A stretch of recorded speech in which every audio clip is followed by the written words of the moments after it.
Paz do Senhor, meus queridos, que Deus continue abençoando as vossas vidas de uma forma toda especial. Estamos iniciando mais uma escola bíblica dominical e hoje a lição é de número 5, que nos traz o seguinte tema: resguardando-se de sentimentos ruins. Queridos, o primeiro tópico da lição nos fala o seguinte: o Evangelho não é antinominista. O que é antinominismo? A palavra nos fornece a própria definição, constituindo do grego anti, que quer dizer contra, e namos, que quer dizer lei, diz respeito a tudo contrário a leis, normas e regras. Então nós vemos aqui que os antinoministas eram aquelas pessoas que não obedeciam às leis, às regras e às normas. O que a Bíblia nos fala sobre a obediência às leis do Velho Testamento, também conhecidas como a Lei de Moisés? O que Jesus falou sobre as leis de Moisés? Vamos então saber. No livro de Mateus, no capítulo 5, versículo 17, nos diz: não pensais que vim abolir a lei e os profetas. Não vim para abolir, mas para cumprir.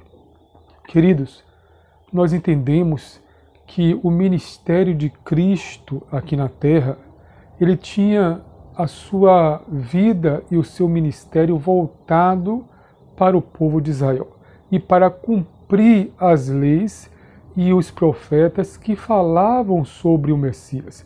Então Jesus, ele não veio desprezar a lei, mas pelo contrário, ele veio cumprir tudo o que estava escrito através das leis e também que foi profetizado pelos profetas.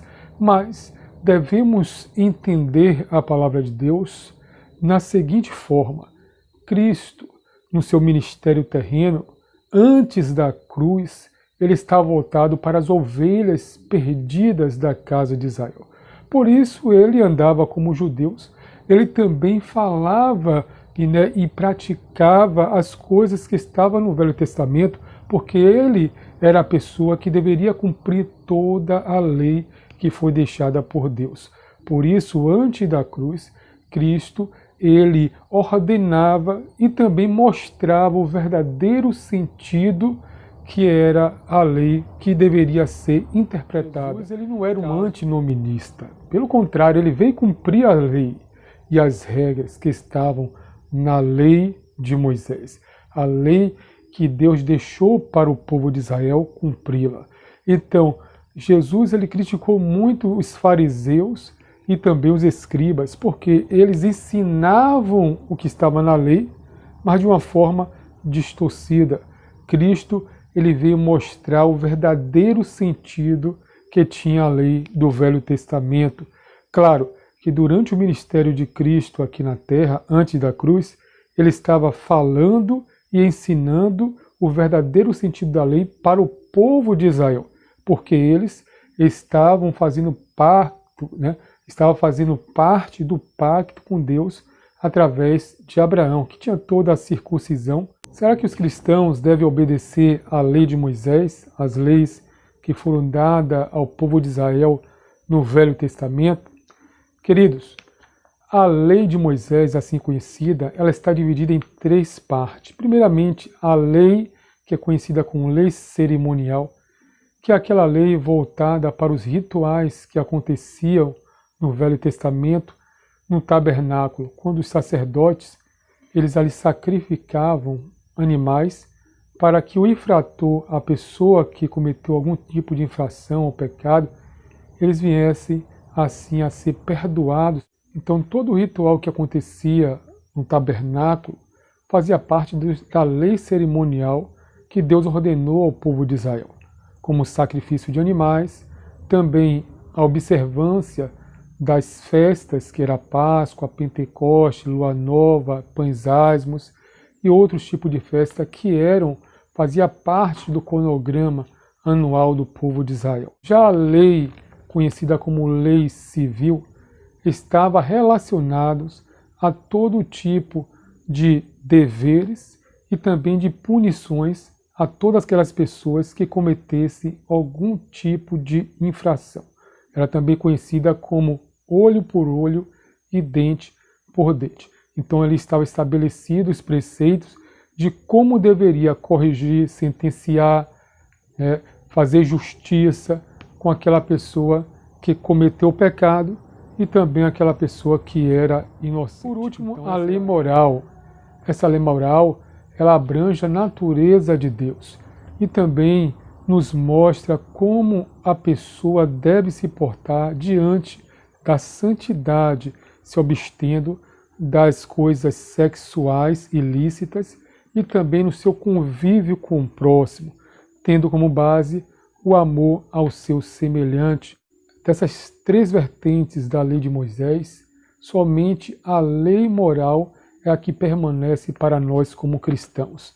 As outras partes da lei, como a cerimonial e também a lei civil, continua válida para o povo de Israel. Mas para nós cristãos, somente a lei moral deve ser observada, porque nela ali está a moralidade, está ao lado da santificação de todos aqueles que obedecem a Cristo. Aqui entendemos que o homicídio ele começa no coração, dando lugar à ira, à cólera. Por isso que Cristo ele vai logo direto à raiz do problema, que é o coração. Quando nós guardamos o nosso coração, a nossa mente, nós estamos assim se livrando de pensamentos e também de armazenar ira no nosso coração, para que não venhamos assim a pecar contra o sexto mandamento. Cristo, ele priorizou o coração, porque é do coração que procede todas as coisas. O terceiro tópico da lição nos diz o seguinte: a oferta do altar e a desavença. A oferta do altar. Em Mateus capítulo 5, versículo 23 ao 24, Jesus se dirige aos discípulos e faz com que cada um examine a si mesmo, pois um servo do Senhor não pode ofertar no altar com o coração cheio de ira e rancor. Afinal, dizer que ama a Deus, mas odeia o irmão, é cair na mentira. Queridos, aqui nós vemos a importância de estarmos levando a Deus sobre o altar, ou até a nossa própria vida, que é um altar de Deus. Vivermos mantendo esse coração endurecido na ira, na peleja, na cólera. Então Deus ele desaprova essa conduta e nos aconselha a estarmos levando uma oferta sobre o altar ou qualquer coisa que fazemos para Deus através de louvor ou através de boas obras, devemos antes examinar o nosso coração para que não seja encontrado nenhum tipo de rancor ou de ira contra qualquer um de nosso semelhante. Olha o que nos diz o apóstolo Paulo no livro de Efésios, no capítulo 4, versículo 26. Irai-vos e não pequeis, não se ponha o sol sobre a vossa ira. O apóstolo Paulo ele reconhece a nossa fragilidade. E é praticamente impossível não permitir com que esse sentimento entre ou chegue em nosso coração. Mas sim, é possível que nós, com a força de Deus e com o nosso empenho, venhamos assim banir, expulsar esse sentimento para que ele não permaneça em nossos corações. Então, ao chegar a ira em nosso coração, ao percebermos que nosso coração se alojou dentro dele a ira ou a cólera, devemos buscar força em Deus para que esse sentimento negativo não permaneça em nosso coração. No livro de Romanos, no capítulo 12, no versículo 18, também concorda com essa palavra quando nos diz: se for possível, quando depender de vós, tende paz com todos os homens. Então aqui nós vemos o conselho bíblico.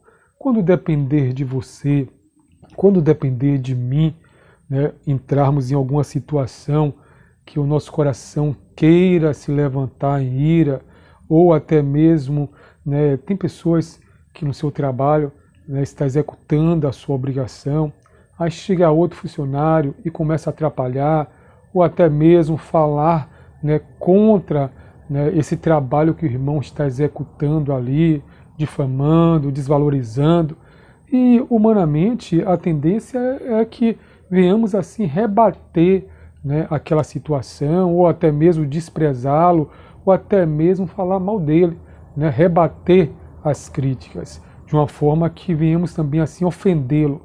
Mas a Bíblia diz que é muito melhor que ao ser criticado, ao ser ofendido, que possamos fazer de tudo para que haja paz. Despreze as injúrias, despreze as afrontas, se volte para Deus, se volte para os seus objetivos e creia que Deus sim, Ele é o vingador e Ele se vingará de todos aqueles que se levantarem contra cada um de nós.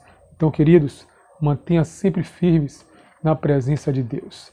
Saiba que nós, como cristãos, não precisamos mais obedecer à lei civil e à lei cerimonial que o povo de Israel obedecia, mas sim a lei moral, essa permanece para a nossa obediência e também para a nossa execução durante o nosso trajeto na vida cristã. Assim finalizamos mais uma escola bíblica e que Deus continue abençoando sua vida de uma forma toda especial. Aguardo a todos vocês na próxima lição, se assim um bom Deus nos permitir. Shalom, povo de Deus.